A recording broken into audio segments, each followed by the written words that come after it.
दोस्तों सोचिए जरा, जिस घर से 1857 की आजादी की जंग के लिए फतवा निकला हो, उसी घर से एक ऐसा शख्स पैदा हो जाए जो खुदा के वजूद से ही इनकार कर दे।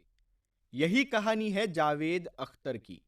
एक ऐसा नाम जिसे आज भारत में नास्तिक सोच का सबसे बड़ा चेहरा माना जाता है, लेकिन जिसकी जड़ें एक गहरे इस्लामी और इल्मी खानदान से जुड़ी हुई है।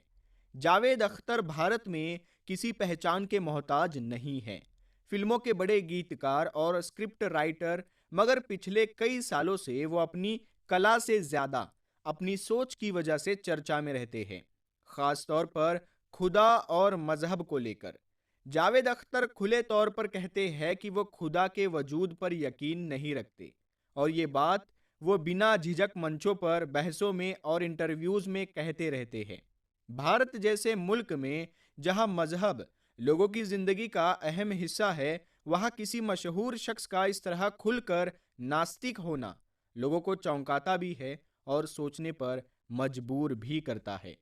आज जावेद अख्तर सिर्फ एक शायर या लेखक नहीं रहे, बल्कि नास्तिक सोच की पहचान बन चुके हैं।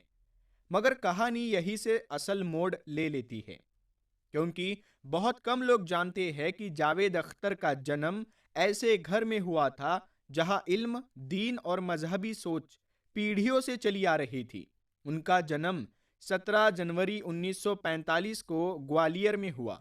उनके वालिद जान निसार अख्तर अपने दौर के मशहूर शायर थे। घर का माहौल किताबों और अदब से भरा हुआ था, मगर जावेद अख्तर का बचपन सुकून भरा नहीं रहा। बहुत कम उम्र में उनकी वालिदा उनसे जुदा हो गई। वालिद ज्यादातर अपने काम में मशगूल रहते थे।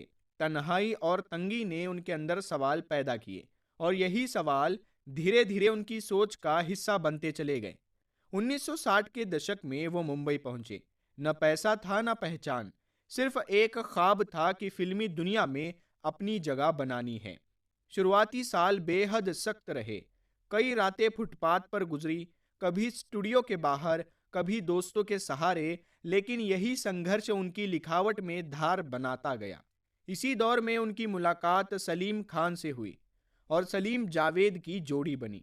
दीवार, जंजीर, डॉन और शोले जैसी फिल्में इसी दौर की पहचान बनी। बाद में अलग होने के बाद जावेद अख्तर ने शायरी और गीत लेखन को अपना रास्ता बनाया, और उनके लिखे गीत आम लोगों की जिंदगी का हिस्सा बन गए। उनकी निजी जिंदगी में भी उतार चढ़ाव रहे। पहली शादी हनी ईरानी से हुई, जिनसे फरहान अख्तर और जोया अख्तर पैदा हुए। बाद में उनकी शादी शबाना आजमी से हुई। लेकिन अब लौटते हैं उस जड़ की तरफ जहां से ये कहानी शुरू होती है। जावेद अख्तर के वालिद जान निसार अख्तर मशहूर शायर मुजफ्फर खैराबादी के बेटे थे, और मुजफ्फर खैराबादी 1857 की आज़ादी की जंग के बड़े आलिम और रहनुमा मौलाना फजले हक खैराबादी के पोते थे।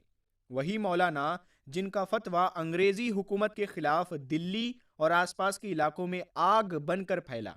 वही मौलाना जिन्हें बगावत के बाद काला पानी भेज दिया गया, और जिन्होंने वही अपनी जिंदगी के आखिरी दिन गुजारे।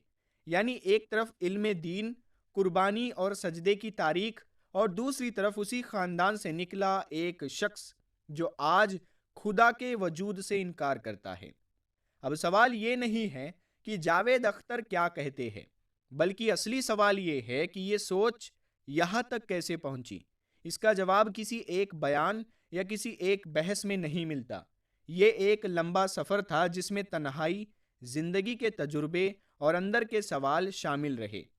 जब इंसान को मुश्किल वक्त में सहारा कम मिले तो वो सवाल करता है, मगर फर्क यहाँ शुरू होता है कि कोई इंसान सवाल के साथ सजदे में झुका रहता है, और कोई सवाल को ही आखिरी सच मान लेता है। इस्लाम सवाल करने से नहीं रोकता, बल्कि सोचने की दावत देता है। लेकिन इस्लाम ये भी सिखाता है कि अकल के साथ आजीजी हो और तजुर्बे के साथ सब्र हो। जावेद अख्तर की सोच में अक्ल और तजुर्बा आखिरी पैमाना बन गया, और यही से रास्ते अलग हो गए। उन्होंने कई बार कहा कि उन्हें मजहब से नहीं, बल्कि मजहब के नाम पर होने वाली ज्यादतियों से परेशानी रही।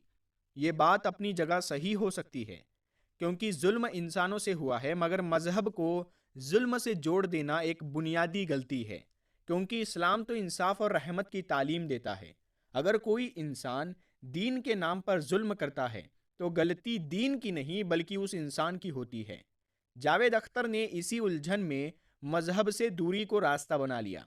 ये उनका जाती फैसला है, मगर यह फैसला सही है ऐसा मान लेना जरूरी नहीं। इस्लामी तारीख गवाह है कि सबसे ज्यादा आजमाइश में भी ईमान छोड़ा नहीं गया। नबियों ने तकलीफें देखी, औलिया ने सख्त दौर झेले, मगर खुदा से रिश्ता नहीं तोड़ा। ईमान का मतलब ये नहीं कि हर सवाल का जवाब फौरन मिल जाए। ईमान का मतलब ये है कि जवाब न मिलने पर भी रिश्ता कायम रहे। जावेद अख्तर की नास्तिक सोच कोई इल्मी नतीजा नहीं बल्कि उनकी जाती कहानी है। इसे ना हक का पैमाना बनाया जा सकता है और न ही दूसरों के लिए मिसाल। मुस्लिम होने के नाते ये समझना जरूरी है कि हर मशहूर शख्स सही नहीं होता और हर जोर से कही गई बात सच नहीं बन जाती। शोहरत कभी हक और बातिल का फैसला नहीं करती। ये फैसला सिर्फ अल्लाह की किताब और उसके बताए हुए रास्ते से होता है। अगर कोई मशहूर इंसान खुदा से दूर चला जाए तो इससे न अल्लाह की शान में कमी आती है और न इस्लाम कमज़ोर होता है।